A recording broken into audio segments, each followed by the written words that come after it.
ang naging desisyon ng NBank ngayong umaga at mas maga ay i-postpone ang desisyon at ipahabain ang deliberasyon hanggang November 8. Ito ay dahil ay kaka-release lang ni Justice Peralta at ni Justice Kagiwa yung kanilang opinion kahapon pa lang. At si Chief Justice Sereno ay bagong dating lang.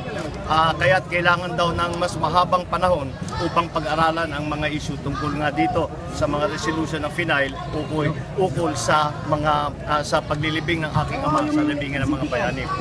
Kahit papano, umaasa kami na sana na yung desisyon ay darating ngayong araw na ito. Ngunit kung sa aking pananaw, habang tumatagal ang pag-aaral ng ating mga justice tungkol dito sa isyong ito, mas magiging maliwanag sa kanila na sa batas ay maliwanag na may karapatan ng aking ama na ilibing sa libingan ng mga bayani.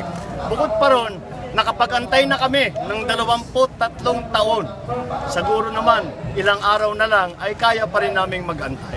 Kaya pabayaan natin ang ating mga justice na sila ay pag-isipan, pag-aralan, pagdebatihan, pag-usapan ang mga issue tungkol dito. At ako ay nakakatiyak na ang punot dulo nito ay sila ay sasang-ayon na dapat ilibing ang aking ama sa libingan ng mga bayan. Thank you. Maraming salamat. Thank you.